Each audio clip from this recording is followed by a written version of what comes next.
अस्सलाम वालेकुम स्टूडेंट्स, मैं उम्मीद करता हूँ आप लोग खैर से होंगे। अल्लाह पाक आप सब लोगों को अपनी हिफ्ज़ व अमान में रखे। Students, I welcome you all to the first official lecture of this session of strategic business finance. वो सब्जेक्ट जिसका कोड CFAP 4 है और ये पहले बिजनेस फाइनेंस डिसीजंस के नाम से जाना जाता था। तो आज का सेशन आपका ऑफिशियली पहला सेशन है। ये ओरिएंटेशन सेशन है। इसमें हम इस सब्जेक्ट के बारे में जानेंगे, कुछ मैं आपको अपना तारुफ दूंगा, हम इस कोर्स को कवर कैसे करेंगे, क्या अंदाज होगा, आई कैप कैसे इसको टेस्ट करता है और क्या अंदाज होगा उसका इस सब्जेक्ट में टेस्टिंग का। ये सारी डिफरेंट डिस्कशंस, हम बुक कौन सी फॉलो करेंगे, ये हम इंशाल्लाह ताला आज के सेशन में कवर कर रहे होंगे। सो टेक्निकली आज का जो आपका लेक्चर है, ये वाला जो सेशन है, इसमें कोई हम नॉलेज गेन नहीं कर रहे होंगे। The session is all about getting awareness of this particular subject and our approach towards it. तो बिस्मिल्लाह करते हैं without wasting any further time. ये हमारे बेटा एजेंडा आइटम्स आपको नज़र आ रहे हैं आज के सेशन में जो होंगे। सबसे पहले हम किस चीज़ को देख रहे होंगे, थोड़ा सा मैं अपना तारुफ दूंगा आपको, फिर SBF का जो सिलेबस है उसके ऊपर बात करेंगे, रीसेंट जो पास्ट पेपर एनालिसिस है उसको थोड़ा सा देखेंगे। ऑब्जेक्टिव क्या होगा, आपको सिर्फ अभी ये बताना है कि आई कैप किस तरह से मिक्स ऑफ क्वेश्चंस बनाता है। काफ़ी हद तक आपको शायद पता भी होगा, जो बच्चे BIA या MFA करके आए हुए हैं, they will already be knowing several topics जो कि हम इंशाल्लाह ताला सिलेबस में डिस्कस भी करेंगे। फिर रेफरेंस बुक्स की बेटा बात होगी, फिर करंट पेपर टेस्टिंग स्टाइल या स्ट्रक्चर आई कैप का क्या है, इसके ऊपर हम गुफ्तगू करेंगे। जैसा कि आपको वैसे भी मालूम होगा कि strategic business finance is going to be tested in the computer based exam environment, और आपके सारे का सारा जो CFAP है वो आपका CBE के ऊपर ही है। तो इसी तरह से ये भी वैसा सब्जेक्ट है। तो मैं इसका भी आपको डेमो दिखा दूंगा स्क्रीनशॉट्स के जरिए से कि किस तरह से आई कैप का एग्जाम सॉफ्टवेयर का इंटरफेस बना हुआ है। जब आपके सामने ओपन होगा वो किस शक्ल का होगा, ताकि हम इसके बारे में फेमिलियरिटी हासिल कर सकें। फिर ये जो हमारा सेशन है जिसमें हम लोग इंशाल्लाह ताला हमारा एक रिलेशनशिप होगा 4 to 5 मंथ्स का, डिपेंडिंग अपॉन आपने कब से ये क्लासेस लेनी शुरू की हैं। इसमें आपको क्या फीचर्स मिलेंगे, USPs क्या है, यूनिक फीचर्स इस सेशन के क्या है, वो मैं डिस्कस करूंगा आपके साथ। और फिर बहुत इंपॉर्टेंट बेटा आपके लिए कि क्या इंग्रेडिएंट्स हैं SBF पास करने के, क्या की कंसिडरेशंस हैं जो कि आपको उनका खास ख्याल रखना होगा while you are preparing for this exam, जो कि मैं कहूँगा कि आपके इंग्रेडिएंट्स टू पास SBF है। बिल्कुल ऐसे जैसे हम लोग मैनेजमेंट अकाउंटिंग या कॉस्ट एंड मैनेजमेंट अकाउंटिंग के कुछ इंग्रेडिएंट्स देख रहे होते हैं, MFA या BIA के कुछ इंग्रेडिएंट्स देख रहे होते हैं, इसी तरह से SPF के भी बड़े इंपॉर्टेंट इंग्रेडिएंट्स हैं, हम उसके ऊपर डिस्कशन करेंगे। और फिर कैसे हम 24/7 कनेक्ट हो सकते हैं, ये सारी बातें इंशाल्लाह ताला आज के सेशन में हम कवर कर रहे होंगे। चलें जी, थोड़ा सा अपना तारुफ दे दूं। अल्हम्दुलिल्लाह I am chartered accountant, I am public finance accountant and मैंने MBA भी कर रखा है institute of business administration Punjab university से। मैंने कोई 2016 के एंड पे मेरे आर्टिकल्स भी F फर्गूसन से क्वालिफाई हो गए और साथ ही I qualified my chartered accountancy. मैं करंटली 2 फर्म्स का पार्टनर हूँ, CTEX एडवाइजरी LLP और सिस्टीविया सॉल्यूशंस LLP का। इंटरेस्टिंगली मैं वहाँ पे भी अपनी वही कोर एक्सपर्टीज़ रखता हूँ जो कि मैं यहाँ पे पढ़ा रहा हूँ। करंटली मैं वहाँ पे एज फाइनेंशियल एक्सपर्ट हूँ, और यानी कि जो मेरी कोर एरियाज ऑफ एक्सपर्टीज़ हैं उसमें फाइनेंशियल फिजिबिलिटी है, इसके अलावा बिजनेस प्रोसेस री इंजीनियरिंग है, SOP डेवलपमेंट है, financial advisory and financial consultancy है, और भी दीगर बुक कीपिंग और दीगर मामला चलते हैं। So the interesting part is that कि मैं पढ़ा भी वही रहा हूँ जो मेरी प्रैक्टिकल एक्सपर्टीज़ भी है। चलें तो yes, I am PwC alumni, I cap और पिपफा दोनों का मेंबर हूँ।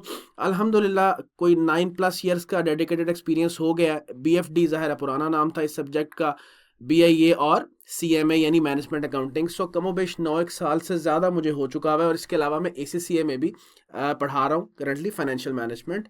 और इंटरेस्टिंगली ये जो तीनों बुक्स हैं आपकी आई कैप की, ये मैं ऑथर भी कर रहा हूँ, यानी कि मेरी अपनी बुक्स भी हैं। और ये मैंने अभी जिक्र किया आपसे कि ये जो 9 साल से ज़्यादा का प्रैक्टिकल एक्सपीरियंस है वो किस में है, managerial and financial consultancy, financial planning and analysis, capacity building, और इसके अलावा जो कंटेंट राइटिंग और ये मामलात इसमें शामिल हैं। अल्हम्दुलिल्लाह जो अचीवमेंट्स हैं उनमें कोई पूरे एकेडमिक कैरियर में कोई 7 गोल्ड मेडल्स हैं, अल्लाह पाक का शुक्र है, और Pakistan wide certificate of merit था मेरा IT के अंदर। और इसके अलावा दीगर डिफरेंट प्लेटफॉर्म्स के ऊपर मैं एड्रेस करता रहता हूँ डिफरेंट इश्यूज़ को, जिसमें work life balance and all that, जो भी प्रोफेशनल हमारे टॉपिक्स आमतौर पे ये जो आपके हॉट टॉपिक्स होते हैं जो कि प्रोफेशनल सर्कल्स में बहुत ज़्यादा यूज़ होते हैं, तो इस हवाले से काफ़ी मुझे मौके मिलते हैं कि मैं जाके उसको एड्रेस करता हूँ डिफरेंट फोरम्स के ऊपर। तो ये एक मुख्तसर सा तारुफ है जी सर। आए जी, अब थोड़ा सा हम इस सिलेबस के बारे में जानते हैं कि सिलेबस ग्रेड आई कैप ने इसकी कैसे डिज़ाइन की हुई है। तो बेटा इसके 3 पार्ट्स हैं सिलेबस के, पार्ट ए, बी और पार्ट सी। ठीक है जी। पार्ट ए जैसे आपको बेटा क्लियरली नज़र आ रहा है 40 टू 60 मार्क्स की वेटेज है आपकी इस पार्ट की। सो आपका टाइम भी सिलेबस का ज़्यादा यहाँ पे लगेगा और टेस्टिंग भी आपकी ज़्यादा इसी एरिया से होगी। इसका नाम क्या आई कैप ने रखा है, that is business appraisals and securities. Interestingly जो आप में से बीआईए और एमएफए के स्टूडेंट्स हैं, अप्रेजल्स, यस ये वही अप्रेजल्स हैं जो आप इन्वेस्टमेंट अप्रेजल के नाम से इसको जानते हो। ठीक है, so it is now a broader term. अब हम देखेंगे इंशाल्लाह ताला कि बिजनेस अप्रेजल्स में हमारी बिजनेस वैल्यूएशन भी कवर हो रही होगी। याद है मैं हल्का सा आप लोगों को टच दिया करता था कि भाई अभी तो तुम सिर्फ एक इन्वेस्टमेंट है जिसका होराइजन 4 साल या 5 साल है, तो हम उसका उसकी अप्रेजल कर रहे होते हैं। तो एक बिजनेस भी दूसरे बिजनेस को एक्वायर कर सकती है, उस मकसद के लिए उसको वैल्यू करना पड़ सकता है। तो business valuation will also be covered in this particular part. तो अभी हम देखते हैं, मैं सबके ये जो राइट साइड पे आपको नजर आ रहे हैं इसके जो अंदर कंटेंट्स हैं वो हम उनको डिस्कस करते हैं। अभी हम जरा मोटी मोटी जो ग्रिड की हेडिंग्स हैं उनको देख रहे हैं।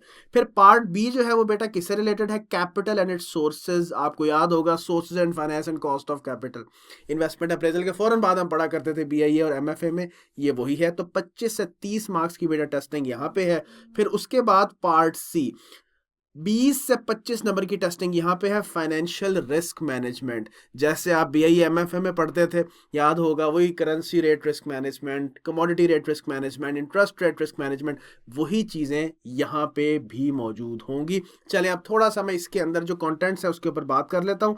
और ये जो रेंजेस बेटा आपको नजर आ रही है 40 से 60, आपको प्रायर एक्सपीरियंस भी है, आपको मालूम है कि इस रेंज का मतलब क्या है। यानी आई कैप ने 100 नंबर का पेपर इसी में से ही बनाना है।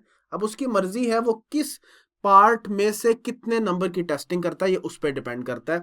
ऑन एवरेज अगर पास्ट में देखा जाए ना तो तकरीबन 50% की टेस्टिंग यहाँ से कमोबेश हो ही जाती है, कमोबेश। और बाकी अराउंड 50% की टेस्टिंग आप कह सकते हो कमोबेश हमें यहाँ से नजर आ रही होती है। ये मैं बड़ा ब्रॉडली बात कर रहा हूँ आपके साथ, ठीक है। बाकी प्लस माइनस हल्का फुल्का हो सकता है, क्योंकि जाहिर है मार्जिन का मतलब ही ये है, ये इस स्लैब का इस रेंज का मतलब ही ये है। आई कैप चाहे तो यहाँ से 660 की भी टेस्टिंग कर सकता है, ये तो आई कैप को डिपेंड करता है, उसके ऊपर 57 की कर ले, 58 की कर ले। लेकिन एक रफली अगर मैं बात करूँ तो ये एक अंदाज होता है। अभी मैं बहरहाल पैटर्न पे आता हूँ, ठीक है। चले बेटा, तो बिजनेस अप्रेजल एंड सिक्योरिटीज में क्या क्या होता है, ऑल्दो मैं डिटेल में नहीं जाऊंगा। कुछ के बारे में आपको पहले ही पता होगा, कुछ के बारे में नहीं पता होगा। अभी ये हमारी हेडेक नहीं है, हमने जाहिर है पूरा सेशन लेके चलना है, हर टॉपिक को डिटेल से पढ़ना है, हल्का हल्का सा टच करते हुए मैं आगे निकल जाऊंगा। सबसे पहले बेटा इन्वेस्टमेंट अप्रेजल टूल्स। एग्जैक्टली ये वही टूल्स हैं जो कि आप पहले पढ़ चुके हो। आपके सामने एक इन्वेस्टमेंट रखी जाएगी, आपने उसको फाइनेंशियली इवेल्युएट करना होगा यूजिंग द डिफरेंट टूल्स जो आप पहले कर चुके हो, जैसे एनपीवी है, आईआरआर है, पे बैक पीरियड है। अब इजाफी और भी टूल्स होंगे, जैसे डिस्काउंटेड पे बैक पीरियड है, अकाउंटिंग रेट ऑफ रिटर्न है। इसके अलावा जैसे आपको यहाँ नजर आ रहा है एपीवी आपको नजर आ रहा है। फिर देखो इंटरनेशनल इन्वेस्टमेंट अप्रेजल।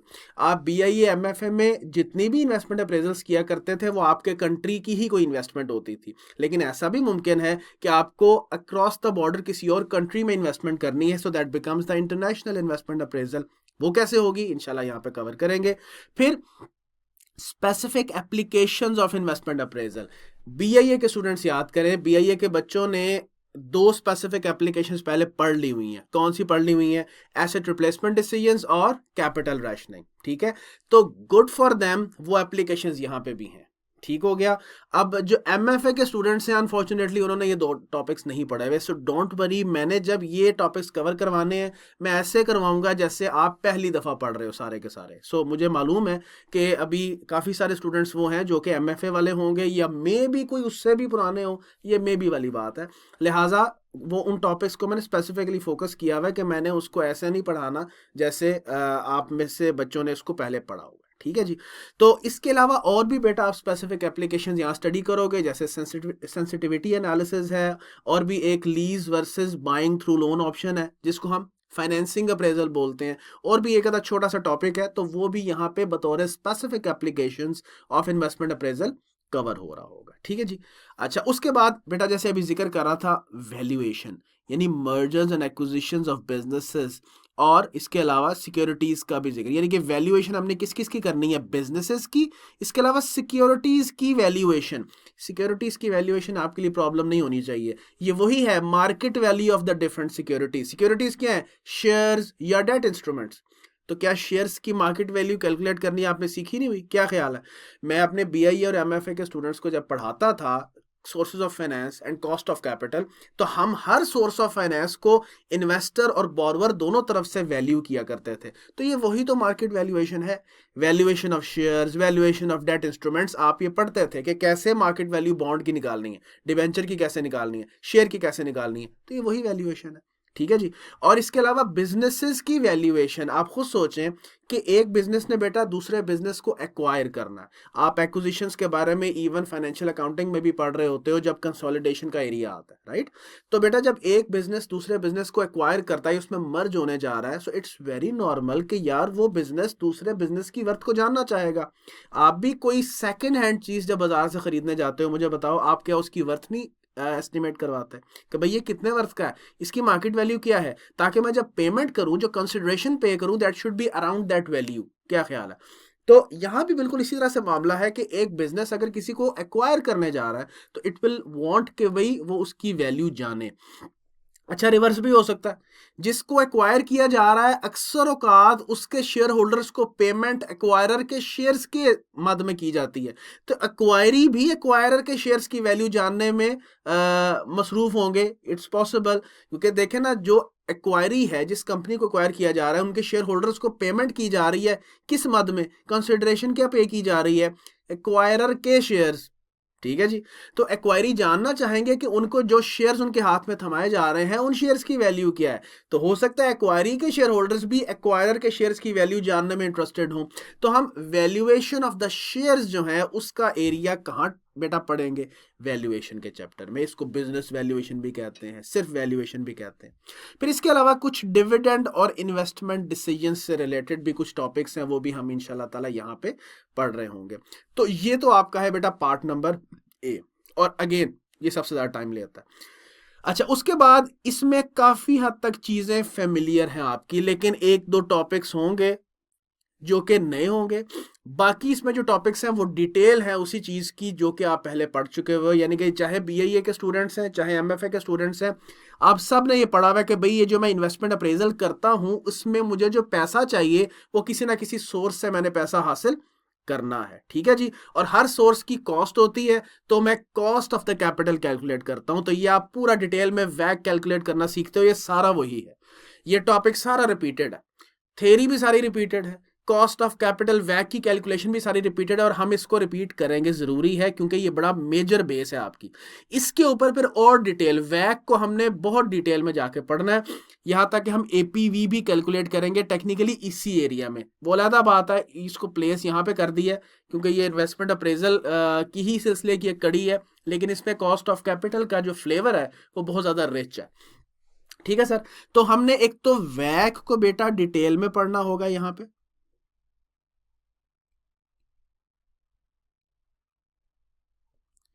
कैपम की काफी डिटेल है, आपको याद होगा कैपम is one of the formulas through which you estimate the cost of equity। वैसे तो शेयर होल्डर्स का रेट ऑफ रिटर्न फाइंड किया जाता है, लेकिन it is technically cost of equity from the borrowers perspective. तो ये चीजें बड़ी डिटेल में आएंगी। इसके अलावा पोर्टफोलियो मैनेजमेंट का, पोर्टफोलियो थ्योरी का एक नया एरिया आपके लिए यहाँ पे, उसमें स्टैटिस्टिक्स की एप्लीकेशन है, वो इंशाल्लाह ताला हम देखेंगे, अभी it's premature to discuss, so it's the new area. अच्छा, अब फाइनेंशियल रिस्क मैनेजमेंट में बेटा आते हैं। यहाँ पे क्या है सर, वही चीजें, currency rate risk management, commodity rate risk management, interest rate risk management, जो टूल्स वहां पढ़ते थे वही टूल्स यहां भी हैं। सो घबराए नहीं, मैंने सारे टूल्स, सारे मेथड्स, उनकी बेसिक इलस्ट्रेशन सारी रिपीट करनी है, वो बड़ी जरूरी है आपके लिए, क्योंकि अगर एडवांस आएगा तो उसी को बेस पे रख के उसने एडवांस की टेस्टिंग करनी है, तो इट्स वेरी नेसेसरी कि हम वो बेसिक अंडरस्टैंडिंग सब की लें।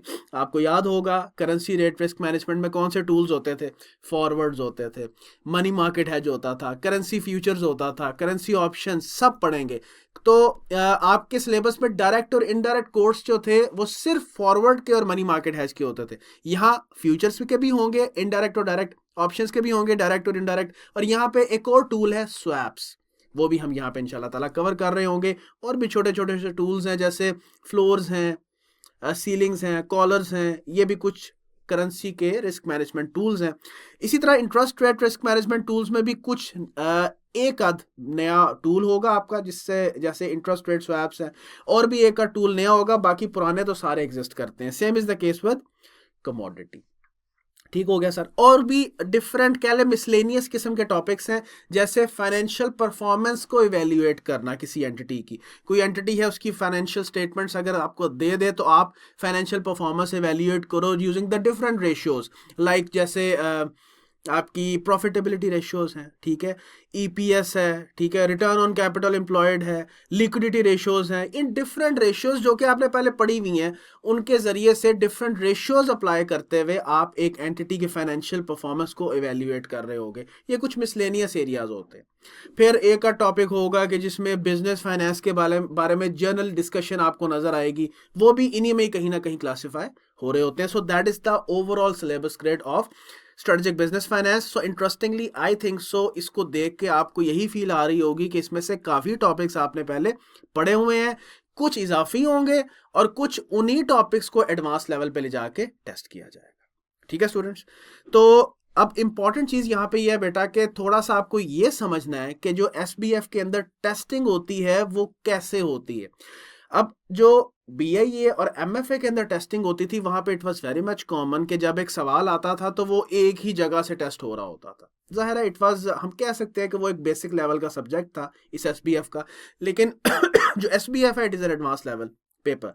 तो यहाँ पे हम पेपर पैटर्न पे भी आते हैं कि 5 सवाल है सॉरी एक पेपर में, तो एक सवाल का एक पार्ट एक चैप्टर से होगा, दूसरा पार्ट किसी और चैप्टर से होगा। क्वेश्चन नंबर 2 है, उसका एक पार्ट किसी तीसरे चैप्टर से और दूसरा पार्ट किसी 7वें 8वें चैप्टर से। सो आई कैप यहाँ पे एसबीएफ में स्टूडेंट से एक्सपेक्ट करता है कि वो टॉपिक्स को, चैप्टर्स को आपस में इंटर रिलेट भी कर सके। So it is very normal for I cap कि वो इस तरह से डिफरेंट चैप्टर्स को इंटर रिलेट करके एक क्वेश्चन डेवलप करें। जैसे मैंने ये जो आपको अभी एनालिसिस नजर आ रहा है, ये देखें, जैसे विंटर 2025 की जो अटेम्प्ट है उसका एनालिसिस है कि ये 100 मार्क्स को आई कैप ने कैसे टेस्ट किया था। इसी तरह से ये समर 24 का है, इसी तरह से विंटर 23 है। ये मैं कोई ट्रेंड एनालिसिस नहीं बता रहा क्योंकि अभी आपके लिए ट्रेंड एनालिसिस इतना रेलेवेंट नहीं है।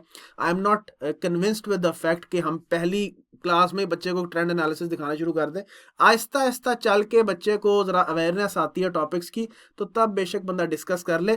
अभी मैं सिर्फ ये ट्रेंड इसलिए दिखा रहा हूँ आपको हर अटेम्प्ट का अलहदा से, ताकि आपको ये आइडिया दे सकूं कि देखो आई कैप ने पहला सवाल का एक पार्ट यहाँ से टेस्ट किया, दूसरा पार्ट यहाँ से। ये मैं सिर्फ बताना चाह रहा हूँ। लाइक फॉर एग्जाम्पल ये देखें, सबसे पहले हम बात करते हैं बेटा विंटर 25 अटेम्प्ट की। देखो बेटा, अब क्वेश्चन नंबर 1 की बात करें, ये देखो क्वेश्चन नंबर 1 का पार्ट ए इन्वेस्टमेंट अप्रेजल से था। मुझे अभी भी याद है ये फॉरेन इन्वेस्टमेंट अप्रेजल से था। सो 18 नंबर का सवाल part A question number 1।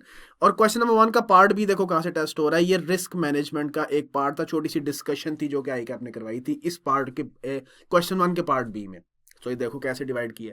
Question 2 को देखते हैं। क्वेश्चन 2 का पार्ट ए और पार्ट सी ये लॉन्ग टर्म फाइनेंस से था। एक 5 नंबर का था, एक 4 नंबर का था। ठीक हो गया। और साथ इसका जो पार्ट बी उसने कहां से टेस्ट किया क्वेश्चन 2 का, ये देखो इवेल्युएटिंग द फाइनेंशियल परफॉर्मेंस। इसमें ईपीएस, शेयर प्राइस और इसके अलावा गियरिंग रेशियो, ठीक है ना, गियरिंग, ये अगेन वो जो रेशियो एनालिसिस थी, इवेल्युएटिंग द फाइनेंशियल परफॉर्मेंस, वो इसमें कवर्ड है टेक्निकली। ठीक है, तो वो उसने देखो कहां से टेस्ट किया। तो देखो क्वेश्चन 2 का ए और सी उसने कहां से टेस्ट किया, पार्ट बी से, और इसका जो पार्ट बी है वो पार्ट ए से टेस्ट किया। That's how it has divided question number 2. Question 3, हाँ वो सारा इंटरेस्ट रेट रिस्क मैनेजमेंट से था 18 नंबर का। क्वेश्चन नंबर 4 इसी तरह से सारा वैल्यूएशन से था।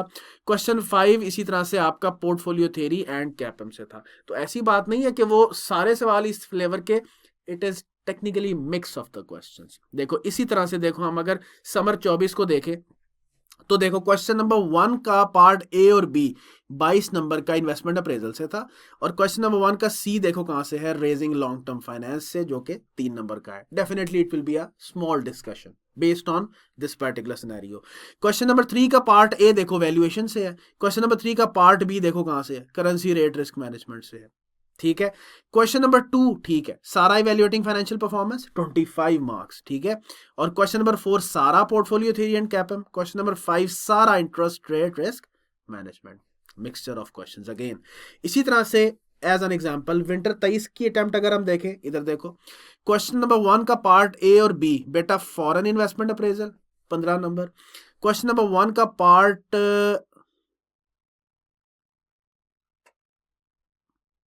मेरा ख्याल है ये शायद स्किप हो गया बाय मिस्टेक. चलो खैर, आई थिंक शायद इसका या तो स्किप होगा या शायद सारा ये इधर से ही होगा. दोनों पॉसिबिलिटीज हो सकती हैं. आई थिंक सो कोई टाइप एरर है. अच्छा चलें, बहरहाल क्वेश्चन नंबर 2 की बात करते हैं. क्वेश्चन नंबर 2 का पार्ट बी बेटा कहां से है, लीज वर्सेस परचेज ऑप्शन से 7 नंबर. और क्वेश्चन नंबर 2 का ए ये देखिएगा, क्वेश्चन नंबर 2 का ए कॉस्ट ऑफ कैपिटल से. देखो two different topics, two different parts. Question 3 का पार्ट ए देखें, foreign versus local investment appraisal. Question number 3 का B multi period capital rationing. Part एक ही है लेकिन ये 2 डिफरेंट टॉपिक्स है, जहन में रखें. इसी तरह से मेरा ख्याल है 3 का हाँ और कोई पार्ट नहीं है. इसी तरह से क्वेश्चन नंबर 4 का ए देखो क्या है, वैल्यूएशन. क्वेश्चन नंबर 4 का बी देखो क्या, करेंसी रेट रिस्क मैनेजमेंट. कितनी डाइवर्सिटी रखी है उसने एक पेपर में, इस वाले पेपर में अगर देखें. क्वेश्चन नंबर 5 का पार्ट ए देखो कहां से है, ये देखो सूटेबल सोर्सेज ऑफ फाइनेंस. और 5 का बी देखो कहां से टेस्ट कर रहा है, इंटरेस्ट रेट रिस्क मैनेजमेंट. कितनी डाइवर्सिटी रखी है बेटा उसने एक ही पेपर के अंदर. ये सिर्फ इसका मकसद अभी मेरा ये है दिखाने का कि this is how I cap is testing the questions from the students. I cap wants कि आप इंटर रिलेट कर सको डिफरेंट टॉपिक्स को. चले बेटा, let's now move to the reference books जो कि हम यूज कर रहे होंगे इस सेशन के अंदर. बेटा मैंने जो आपकी लेटेस्ट एग्जाम स्कीम है 2025 के नाम से ये जानी जाती है, इसकी लेटेस्ट बुक आपको विद इन फ्यू डेज ये अवेलेबल हो जाएगी वहीद बुक हाउस के पास. It is 100% updated in accordance with the recent ICAP syllabus. और इसके फीचर्स क्या है अभी हम इसके बारे में पढ़ते हैं. तो बेटा मैंने ये वाली बुक फॉलो करनी है अपने इस सेशन के अंदर, और इसके अंदर सब कुछ मौजूद है, questions along with the solutions along with the very detailed past paper tracking sheet. अभी मैं सब कुछ डिस्कस करूंगा इसके बारे में.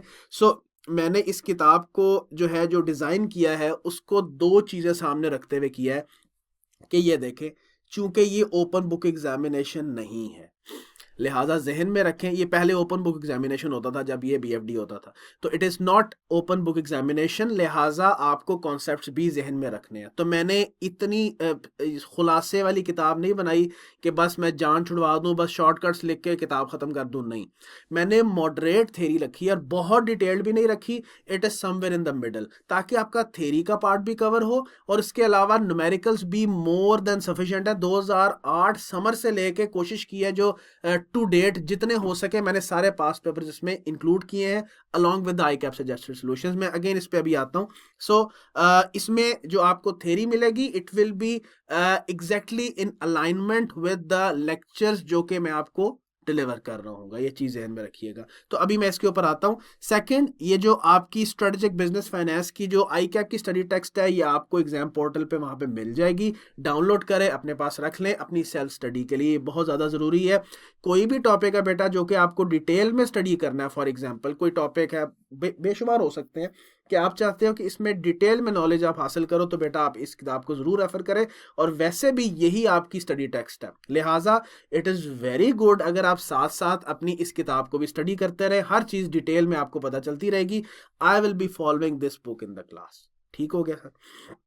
So it will be available with Waheed book house. मैं जो व्हाट्सएप ग्रुप हमारा इंशाल्लाह ताला बनेगा उसमें मैं सारी डिटेल्स शेयर कर दूंगा. Don't you worry about it. ठीक है जी. तो ये तो आपके आई कैप एग्जाम पोर्टल पे अवेलेबल है.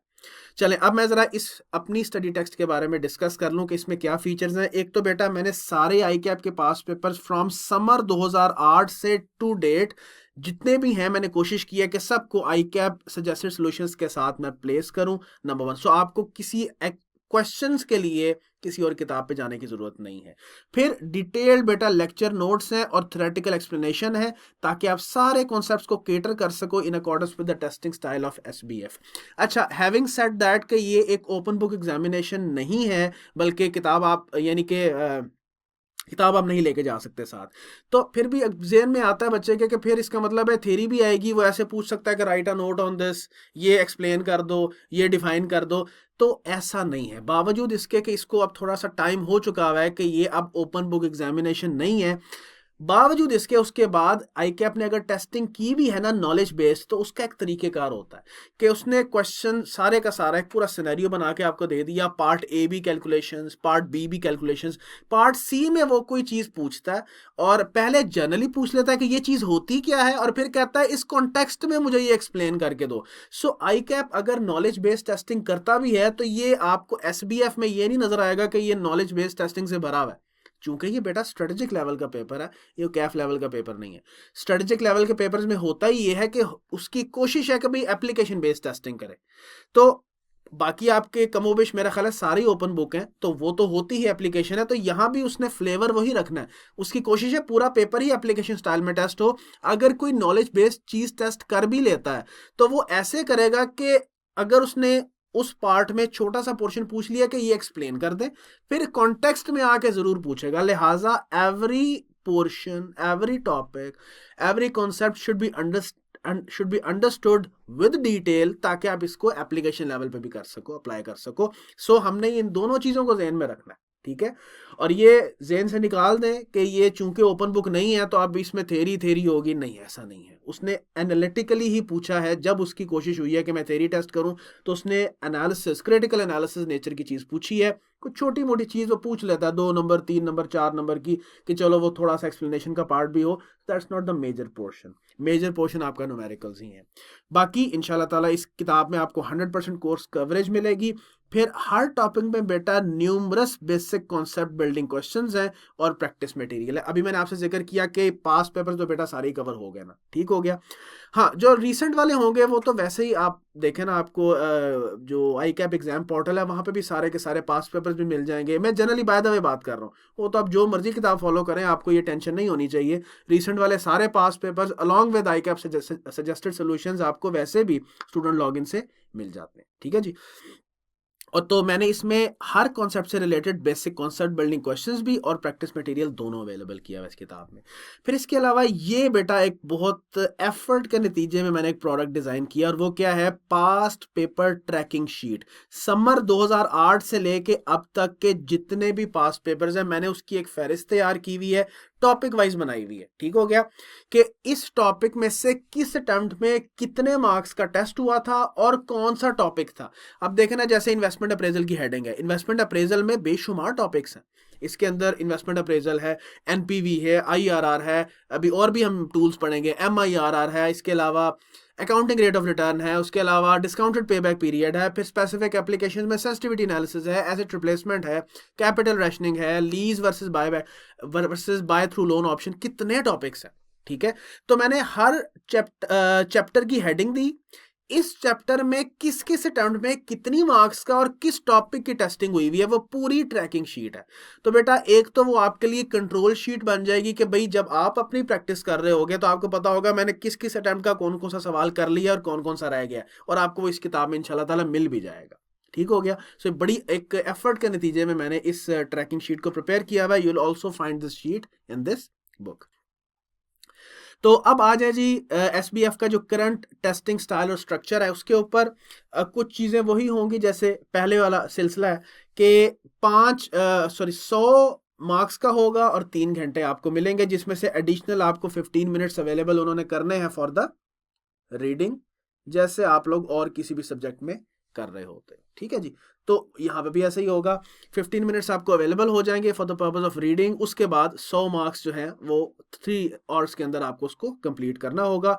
और although computer based exam environment है, आपको फिजिकल पेपर अलहदा से प्रोवाइड होगा।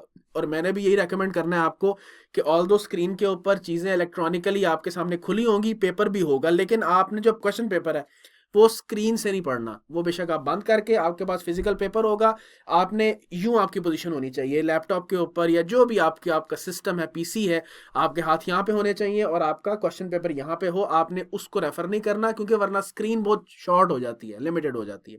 बहरहाल, तो बेटा 5 क्वेश्चंस होते हैं आपके पूरे के पूरे इस एक पेपर के अंदर। यही देखा गया है ओवर द लास्ट अराउंड काफी सालों से कि पैटर्न में आपके 5 सवाल शामिल होते हैं।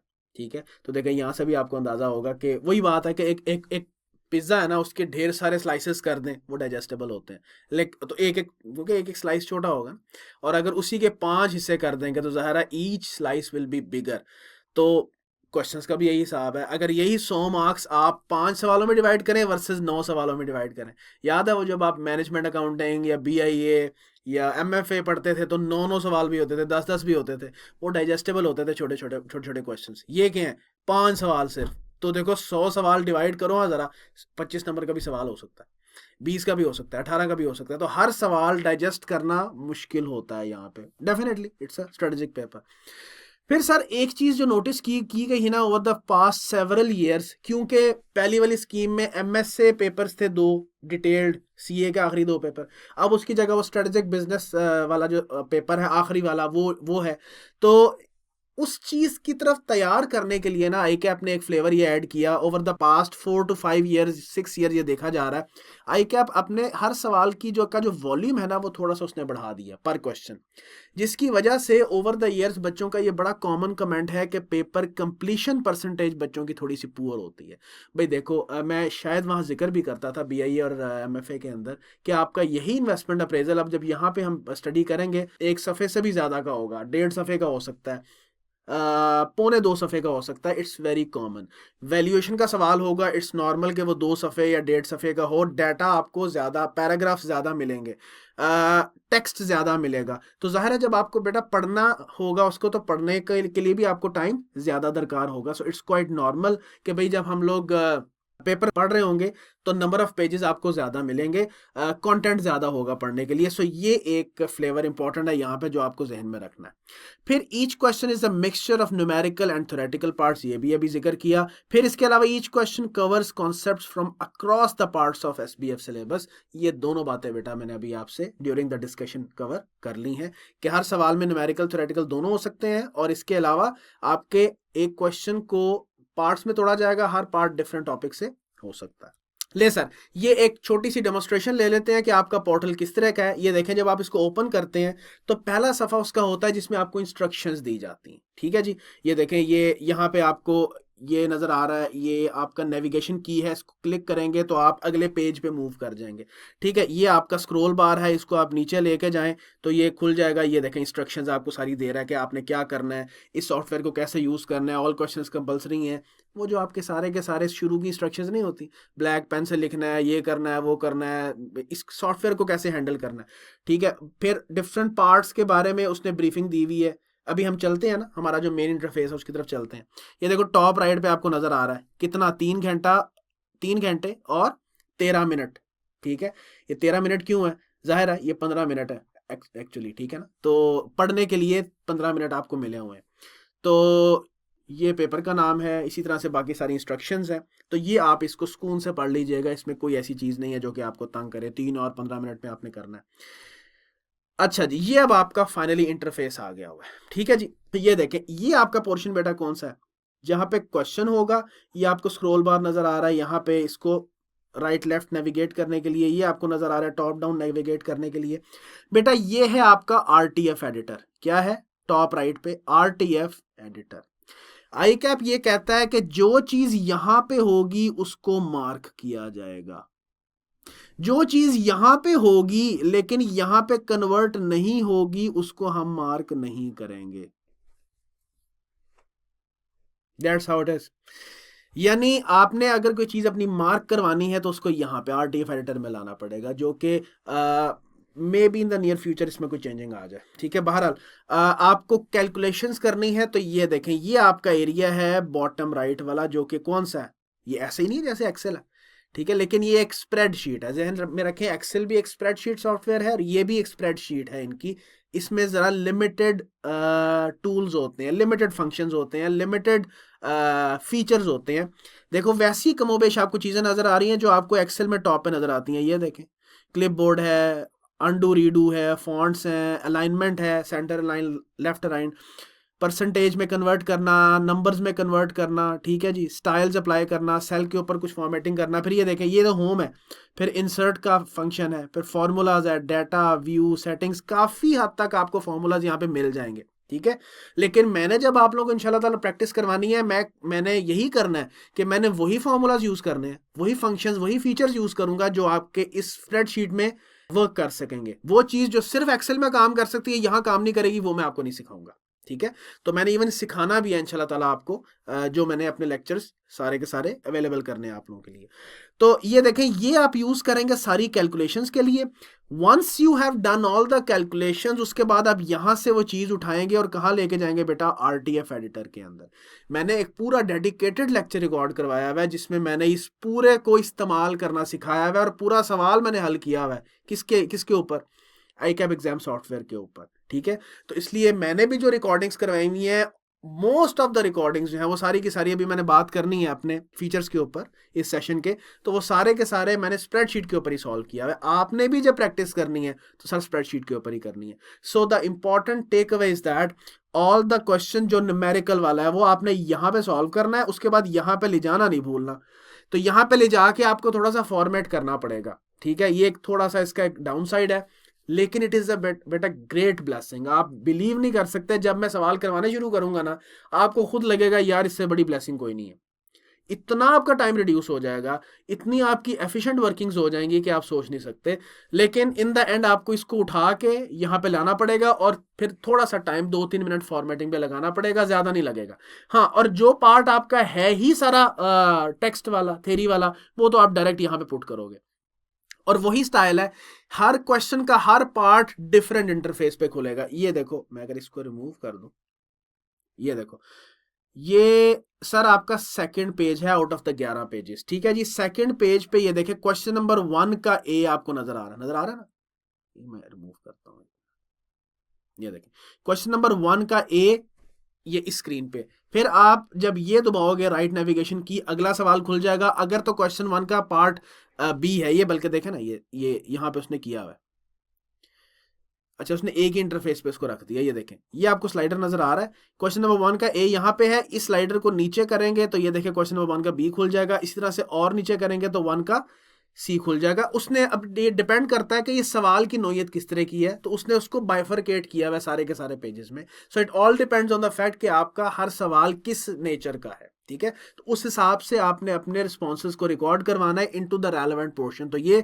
गलती ना कीजिएगा कि क्वेश्चन नंबर 1 का जो ए है उसका ये वाला पोर्शन है, ये देखें, इसको मिटा ही दूंगा सारा,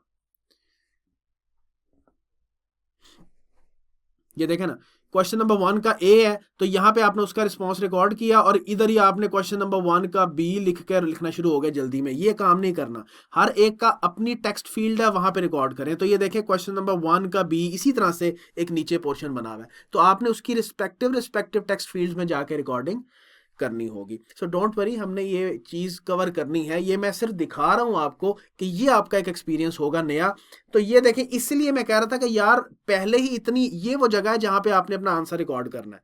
let me remove all these circles जो मैंने किए हैं, just give a clear idea. तो ये देखो ना, ये वो एरिया है जहाँ पे आपने अपनी रिकॉर्डिंग करनी है, ठीक है, राइट वाली।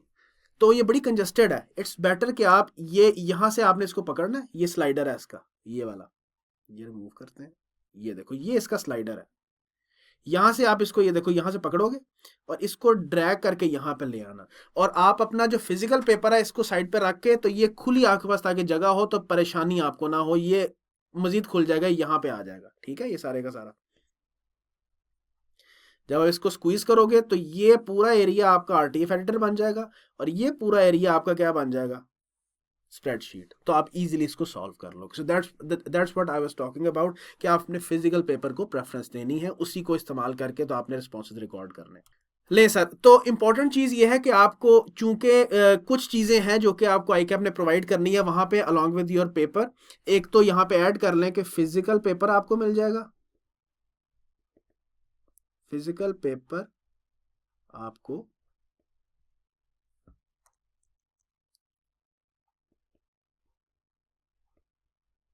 अवेलेबल हो जाएगा।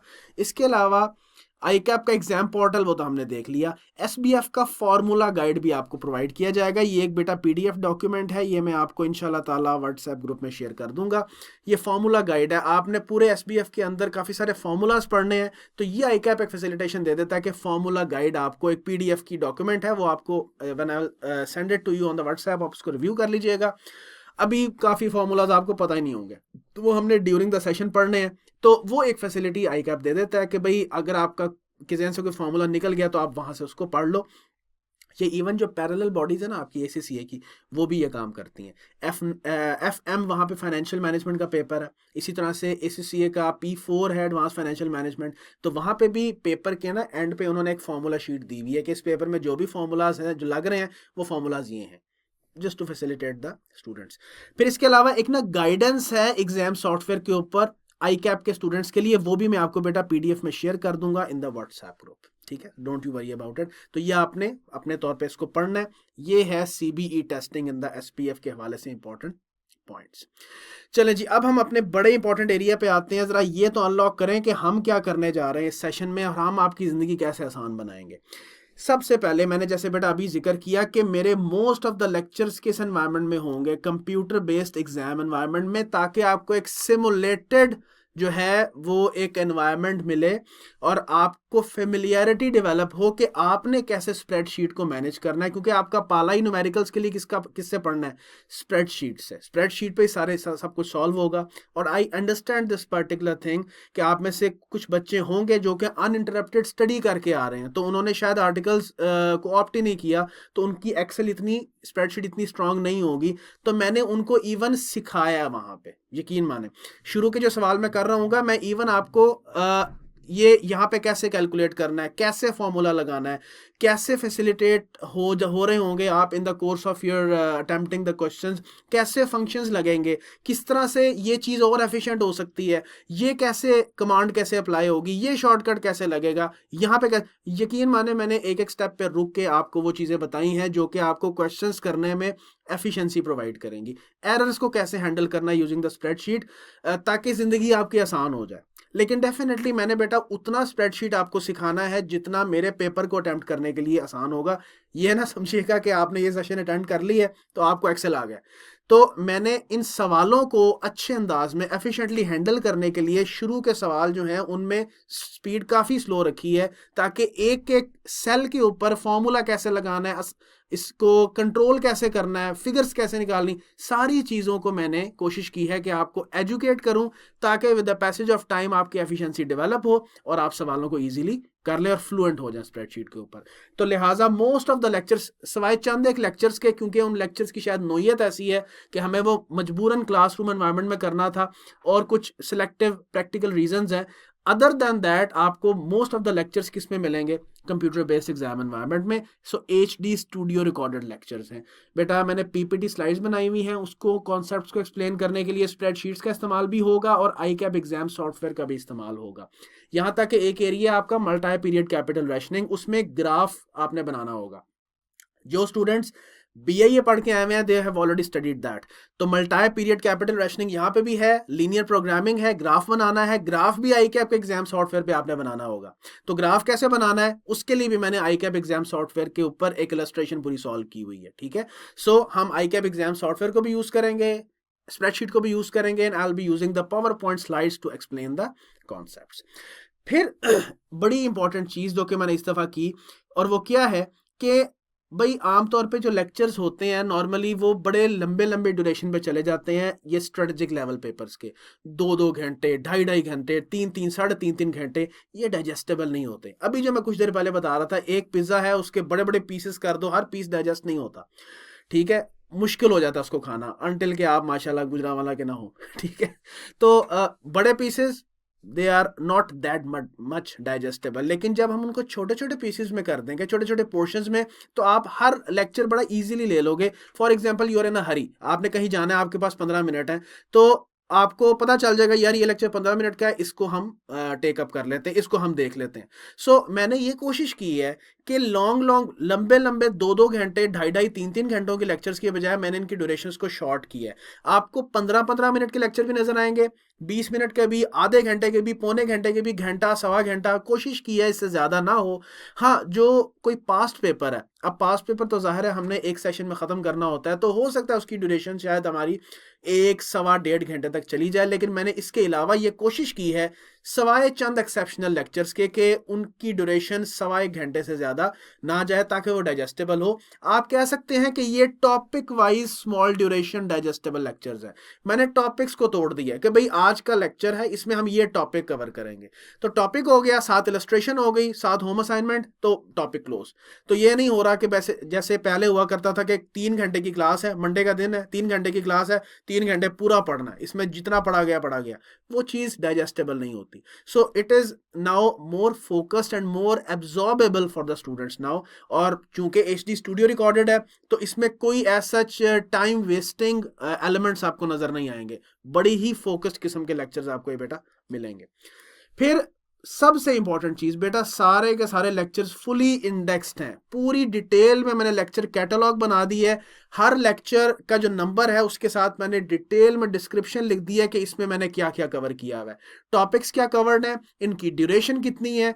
और इवन अगर मैंने पास पेपर करवाया आई कैप का, तो हर पास पेपर का एक टाइटल होता है ना, जैसे कंपनी का कोई नाम, मैंने वो भी अंदर लिख दी है, ताकि आपको तैयारी के दौरान बहुत आगे चले गए हो तो अचानक याद आया यार कोई पिछला सवाल है, मैंने देखना है यार वो उस सवाल में हमने क्या किया था। आप इजीली उसको सर्च करो उस ट्रैकिंग शीट के अंदर, उस कैटलॉग के अंदर, और वो लेक्चर निकालो कि भाई ये लेक्चर नंबर 54 था असल में, जिसमें सर ने ये वाला सवाल करवाया हुआ था। तो आप फौरन जाओ LMS पे जाओ और उसको निकाल लो। तो मैंने पूरी डिटेल आपको बेटा एक एक्सेल शीट दे दूंगा, एक PDF की फाइल होगी, शायद PDF की दे देंगे, वो फुली इंडेक्स्ड मेरे लेक्चर्स हैं। हर लेक्चर के साथ डिटेल में बता दिया गया है कि इसमें क्या क्या है, ड्यूरेशन भी है, मजे की बात।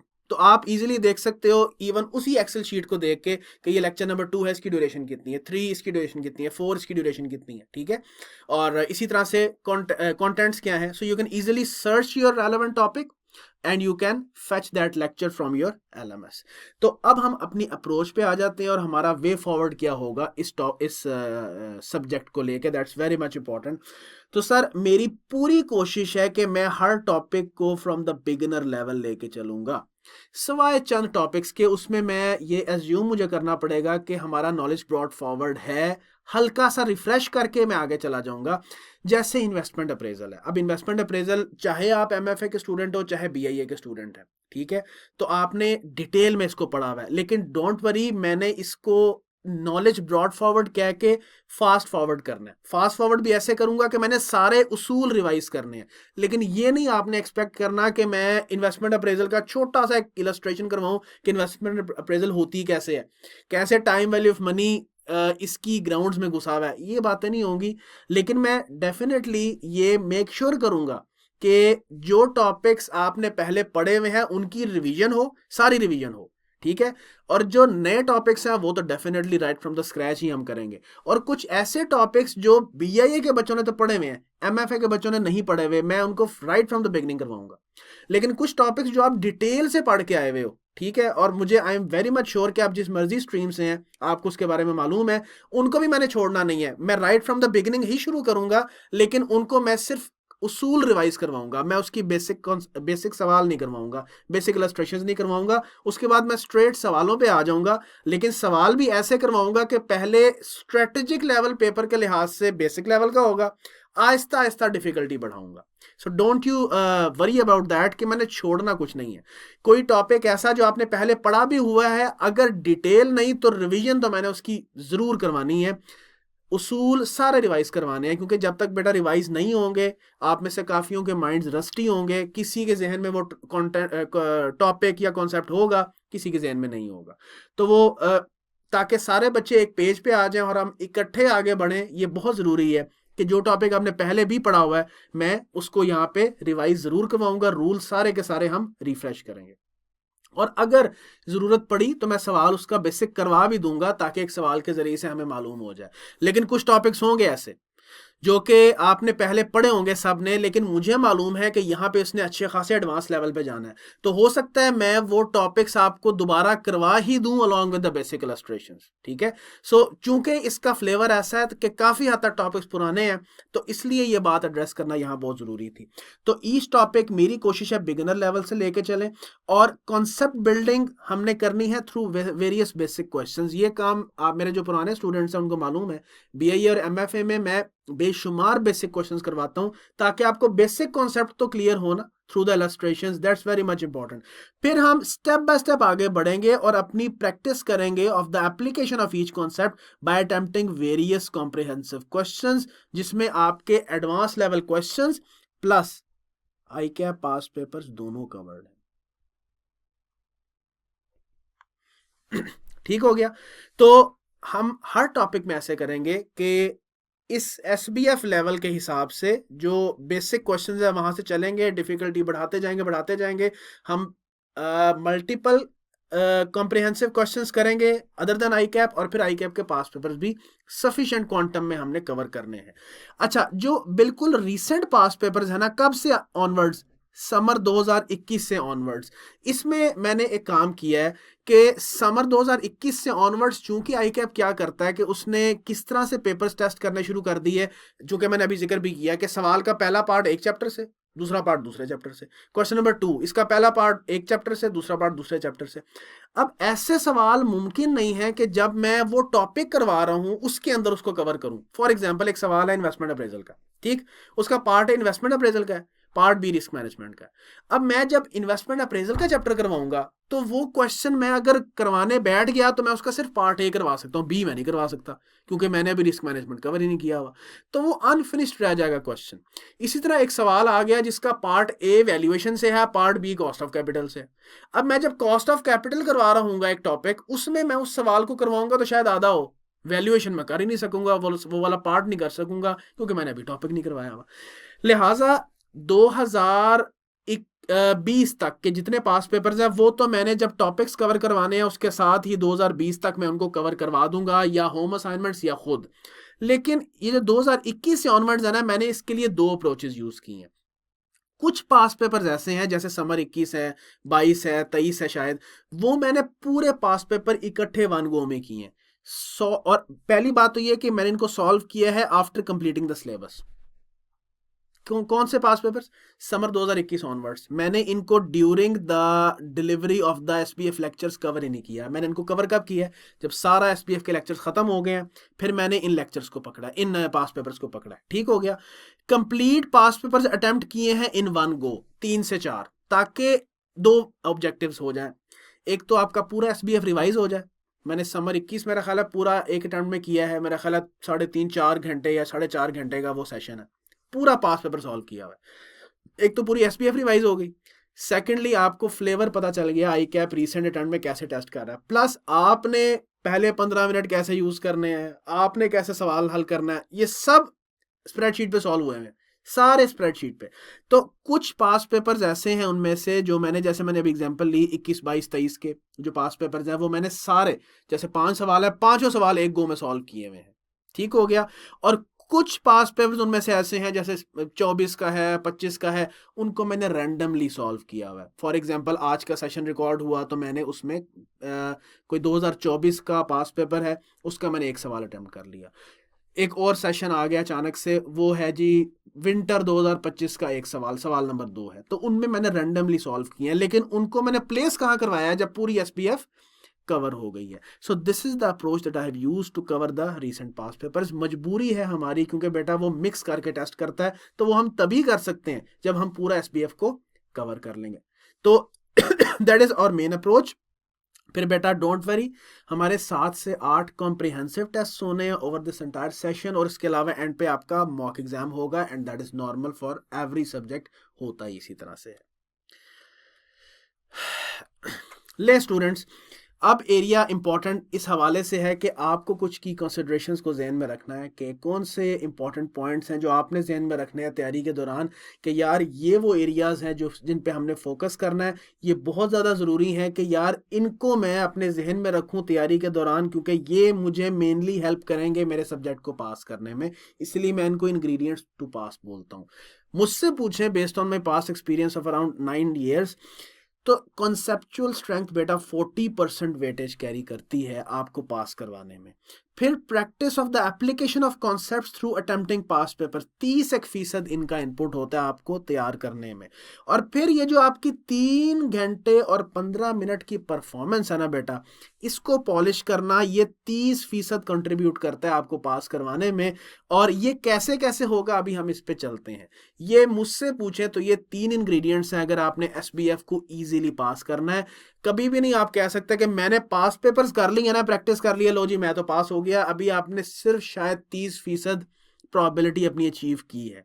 ठीक, कौन बहुत से बच्चे होते हैं वो कहते हैं पास पेपर्स कर लिए मुझे कॉन्सेप्चुअल स्ट्रेंथ आ गई। नहीं बेटा, अभी बहुत से कॉन्सेप्ट्स हैं जो कि अभी शायद टेस्ट ही नहीं हुए। ठीक है, और इसके अलावा पास पेपर्स में बहुत सी ऐसे सवाल ऐसे भी होते हैं जिनमें शायद सॉल्यूशन गलत होता है या सवाल में कोई इशू होता है, या बास कॉन्सेप्ट्स एग्जामिनर ऐसे टेस्ट करता है उसका ताल्लुक सिर्फ उस सवाल की हद तक होता है, वो कॉन्सेप्ट नहीं होता। ठीक, एक तो हुआ नॉर्मल कॉन्सेप्ट, लेकिन ICAP ने जब उसको टेस्ट किया तो आप पे पाबंदी लगा दी कि यहां आपने ये अज्यूम करना है कि ये ऐसे है। अब that is not a journal concept. So conceptual strength is what you study in your classroom environment, जो आपकी किताब में लिखा हुआ है। सो कॉन्सेप्चुअल स्ट्रेंथ आपको उस्ताद के लेक्चर से और किताब से मिलेगी। सो बेटा तैयारी का तरीकेकार भी ये है, आप कॉन्सेप्चुअली अपने आप को क्लियर करो, फिर उसको अप्लाई करना सीखो on to the past papers, ताकि आपको नॉलेज आ जाए और उसकी एप्लीकेशन पता चल जाए on to the past papers. और अगेन बेटा ये दोनों हैंड इन हैंड चलते हैं। ये अप्रोच भी फजूल है भाई, कॉन्सेप्ट्स आने चाहिए, प्रैक्टिस करके ना जाओ। भाई जो काम करना है वो जब तक खुद करके नहीं जाओगे, पहले प्रैक्टिस नहीं करोगे, कैसे तुम सॉल्व कर सकते हो ऑन द एग्जाम डेट। मैंने सुनी हुई ऐसी अप्रोचेस भी बोंगी हैं। ठीक है, बेसलेस अप्रोचेस है भाई। दोनों चीजें हो, कॉन्सेप्चुअल स्ट्रेंथ हो, और जो चीज आपने 3 घंटे 15 मिनट में सॉल्व करनी है वो पहले प्रैक्टिस तो करके जाओ। कैसे हो सकता है कि आप विदाउट द प्रैक्टिस आप चले जाएं? कौन सा क्रिकेटर है मुझे बताएं कि जब वो क्रिकेट फील्ड में उतरता है तो विदाउट नेट प्रैक्टिस उतरता है? ठीक है, सारे नेट प्रैक्टिस करते हैं। इट्स वेरी नेसेसरी कि भाई वो खुद तो खेल के देखें। ऐसे थोड़ी है कि मैंने आज सारा दिन जो है इस ये नंबर 1 बैट्समैन है, इसको बैटिंग करते देखा है, बड़ी अच्छी बैटिंग करता है, मैं कल जाके फील्ड में उतर के बैटिंग कर लूंगा, ऐसे थोड़ी होता। तो टीचर को आप देखते रहें, जितना मर्जी वो सवाल हल करता रहेगा, जब तक खुद नहीं करेंगे कैसे होगा? Conceptual strength plus application of the same on to the past papers. हो सकता है आपसे कुछ पास पेपर्स मिस हो जाएं, लेकिन ये परेशानी वाली बात नहीं है। ज्यादा परेशानी वाली ये बात है कि आपने शायद पास पेपर्स कर ली हैं, यू आर कॉन्सेप्चुअली वीक। या ज्यादा परेशानी ये है कॉन्सेप्चुअली स्ट्रांग है लेकिन बहुत थोड़े पास पेपर्स किए हुए। सो दोनों हैंड इन हैंड चलने चाहिए, handsome number of pass papers आपने किए हो और कॉन्सेप्चुअल स्ट्रेंथ हो। और ये अमूमन वो एरिया होता है जो कि बच्चे इग्नोर कर जाते हैं, क्या, जिससे आपकी पेपर कंप्लीशन परसेंटेज बेटा बेहतर होनी है। ये मैं CMA में भी कहता रहता था, मैनेजमेंट अकाउंटिंग में भी कहता रहता था, BIA में भी, कि बेटा आप मॉक एग्जाम अटेम्प्ट करें प्लीज, पूरे पूरे सवाल पूरे पूरे पेपर अटेम्प्ट करें। क्योंकि ये जो बच्चे की एबिलिटी होती है कि पूरे टाइम को डिवाइड करना है उसने सारे सवालों में, वो उस पर बच्चा कभी भी फोकस नहीं करता। एग्जाम हॉल में बेटा मेरे नज़दीक 70 से 80% बच्चों के कॉन्सेप्ट्स अच्छे होते हैं, प्रैक्टिस अच्छी होती है, लेकिन वो 3.25 घंटे के प्लेयर नहीं होते। उन्होंने कभी भी वो सवाल एक सिटिंग में इकट्ठे बैठ कर नहीं किए होते, उनको टाइम डिवाइड करने की स्किल नहीं आती। एक सवाल शुरू करेंगे, उसको फॉर एग्जाम्पल पौने घंटे में करना था या 40 मिनट में करना था, वो उसको 1.25 घंटे में कर जाता। अब ऐसा तो पेपर में ये उतना खुला टाइम तो नहीं होगा, ये कोई आपका ड्राइंग रूम थोड़ी है कि जितना जितना मर्जी टाइम ले जाएं और सॉल्व करें। तो डेफिनेटली डेडिकेटेड टाइम होता है हर सवाल का। तो ये जो विद इन टाइम आपने शुरू से एंड तक सवाल क्लोज करना है, ये एक स्किल है। ये स्किल आपको इंशाल्लाह ताला डेवलप होगी कि जब मैं आपको होम असाइनमेंट्स दूंगा बेटा टाइमर के साथ करें, और हमेशा आप स्प्रेडशीट का इस्तेमाल करना है, कभी भी रजिस्टर पे सवाल नहीं करना। और इसी तरह मॉक्स अटेम्प्ट करें, पूरे का पूरा सवाल अटेम्प्ट करें, पूरे का पूरा पेपर अटेम्प्ट करें once you cover your entire SBF syllabus. That's very important. तो वो आपकी स्किल पॉलिश करेगा। तो ये देखें मैंने सबके बारे में आगे लिखा हुआ है कि ये जो कॉन्सेप्चुअल स्ट्रेंथ है that will enable handling the question from any attempt. ये बड़ा इंपॉर्टेंट है। कि बेटा अगर आपका कॉन्सेप्ट स्ट्रांग है ना, ये मेरा बिलीफ है, तो आप लेटेस्ट से लेटेस्ट सवाल भी कर लोगे। लेकिन अगर आपका कॉन्सेप्ट वीक है ना, आप पुराना सवाल भी उठा के नहीं कर सकते। बच्चों का आमतौर पे ये होता है कि यार ये टीचर जो है ना, इसने बिल्कुल लेटेस्ट सवाल करवा दिया। यार इससे ज़्यादा ज़रूरी ये है कि उसने कॉन्सेप्ट कैसा कन्वे किया। कॉन्सेप्ट कन्वे हो, किताब से प्रॉपर स्टडी हो, उसके बाद यू विल इंशाल्लाह बी इन अ पोजीशन कि आप लेटेस्ट से लेटेस्ट भी कर लोगे, कोई नॉर्मल ईयर का भी कर लोगे, कोई पुराना सवाल भी कर लोगे। ठीक है। फिर practice that will strengthen the application of the concepts and make you realise कि आई कैप कैसे टेस्ट करता है ईच कॉन्सेप्ट। ये बड़ा जरूरी है। ठीक है सर। और फिर to improve the paper attempting percentage, बहुत जरूरी है कि सर आप अपना ये 30% अचीव करो। यानी आपका ये जो हम बात कर रहे हैं कि 3 घंटे और 15 मिनट का जो हमारा टाइम है उसको मैनेज करने का स्केल। सो ये सारी चीज़ें जब तक नहीं होंगी तब तक जो है हम लोग मेरे नज़दीक SBF इजीली अपनी पासिंग पोजीशन जो है वो सिक्योर नहीं कर सकते। तो हमने इंशाल्लाह कोशिश करनी है हम तीनों एरियाज को right from the beginning focus करके चलें। ठीक है बेटा। चलें जी, तो आपका व्हाट्सएप ग्रुप जो है उसको ज्वाइन करने का जो है वो तरीक़ेकार दैट्स वेरी मच सिंपल। आप जो एडमिनिस्ट्रेशन का जो डिपार्टमेंट है उनके साथ रब्ता कर लें ताकि आपको व्हाट्सएप ग्रुप में ऐड कर दिया जाए। मेरी सारी कॉरेस्पॉन्डेंसेज वहाँ पे होंगी। जो भी मैंने डॉक्यूमेंट शेयर करने होंगे, कैटलॉग शेयर करनी है, कोई सोल्यूशन है, बेशुमार चीज़ें हो सकती हैं। आपका मेरा जो कॉरेस्पॉन्डेंस का तरीका होगा वो व्हाट्सएप ग्रुप भी हो सकता है, प्राइवेट भी हो सकता है। तो मैं सर 24/7 अवेलेबल होता हूँ। ये मैं अपने पुराने स्टूडेंट्स को भी कहता था, आप लोगों को भी कह रहा हूँ, हर वक्त अवेलेबल हूँ। किसी भी टाइम आपको किसी सवाल में मसला है, किसी कॉन्सेप्ट पे मसला है, कोई सवाल का सोल्यूशन अटेम्प्ट किया है, मुझसे शेयर करना चाहते हो, चेक करवाने के लिए आप शेयर करें, किसी भी टाइम शेयर कर सकते हैं। मैं कोशिश करता हूँ कि 12 घंटों में से 1 घंटा एटलीस्ट अपने स्टूडेंट्स के लिए निकालूं। तो मैं बजाते खुद आपको जवाब दूंगा, कोई टीए वाला सीन नहीं है। ठीक है।